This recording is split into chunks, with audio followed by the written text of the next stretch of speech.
Okay, I am gonna make a video, and it's because it's not a short, it's probably not gonna get seen much. But here we go. We always do gun videos. This is a knife video. Alright, every gun guy needs to have a good knife. Alright, so starting from the right side, I guess. Get your, and I've done this before for other, I may have even done this on YouTube, but most of you probably haven't seen it. So this is a Gerber camp knife, okay? It's great all-around knife, full tang, not super expensive. It's Gerber, it's USA made. I'm not sure the type of steel on it, but it's not probably super high-end, but it's not cheap either. Partially serrated, drop point blade, nice self-protection knife, great for outdoor use, and can be attached in many ways, whether via MOLLE or to a belt. This here is an H&K Benchmade collaborative that I got a long time ago. It's a very heavy knife, if you can see the thickness of that spine and that micarta handle. It's grippy, and it's got the nice jimping right there. This is a tactical knife. This is really meant for one thing. It's very heavy. The Kydex sheath holds it nice and tightly, but still, if you're a military guy that's got a lot of stuff that you're carrying, this might add a bit of weight. I would say this knife itself even weighs more than, it probably weighs at least a pound. I mean, for a knife, that's pretty heavy. Okay. H&K, cold steel, cheap.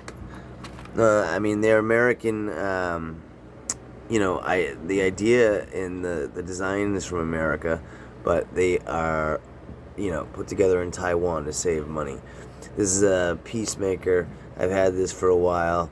It's just, it's a full tang knife. And they've got, the reason why that metal is all removed at the tip like that is because this is a fighting knife. Not that I plan on using it for that, but that's for penetration. Less metal, less material to get in the way for when you are using this for self-defense. They give you a really crummy sheath, but cold steel has nice stuff. Then on to some of these cheapos. The thing I like about these is they're cheap, so you can use it for whatever. It does have a full tang. I have no idea what type of steel it is. They're probably made in China. Pretty solid. Came sharp and all that. What I like is the sheaths. I have two of the same one, the green one and the black one. These sheaths are very, what you would call modular. Whether you want to attach it to MOLLE or your belt, you can go sideways, you can turn all this stuff.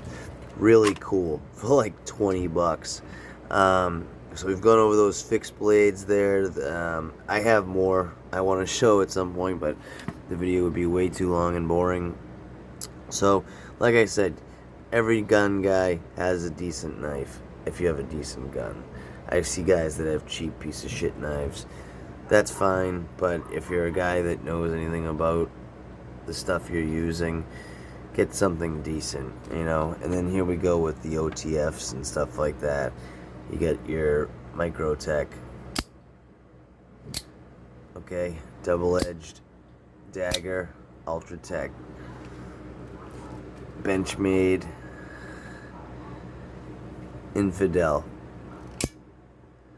McHenry style blade. I can't probably get that. There we go. And then this one here is a no name, but I love these. This is what they call I believe they call it oh, hold on a second. See, what you do is you flip this guy up. I thought these were called Leverlettos, but you flip that little guy up, and it's like a pretty sweet little, it's like a switchblade. Okay, and then all you do is you put that back down. So, damn, I'm gonna break my thumbnail doing that. Little handle flips up. You don't keep it like that, it stays in the down position, but when you want to deploy the blade, boom, it's fast. Pretty cool. I never had one. I had seen them many times. Pretty well made. The tolerances on it aren't bad for kind of a cheap knife. It's got steel liners, wooden handle scales. I thought that these were called Leverlettos, but this might be some sort of Russian style knife. Then you can put that back down. Yeah, I guess you could call it a tactical knife. It's got a pocket clip and stuff like that. But yeah, there's a good dozen or so knives. All of which, if anyone's got a question about any of them, I know a bit. You know, if you want to know the type of steel or something like that, I don't know. Just watch the video and maybe subscribe to my channel, and I'll keep trying to come up with stuff that's interesting. Everybody loves Microtech. I mean, come on, guys. And Benchmade. Who the hell? I've always wanted an Infidel. Now I'm a big adult and I have one. Yay for me. The Ultratech. You know, it's nice to have a $400 OTF or whatever, but to be honest with you, I would have gotten the Troodon or the Tachyon because it's a little bit bigger and beefier, but they're just like another $100 more. And this is like the flagship blade, so I wanted to at least have that. Okay, signing off. Decent knives, cheap knives, all sorts of knives, and I have many more. So, you know, this is the zombie apocalypse here. You gotta get your blades in order.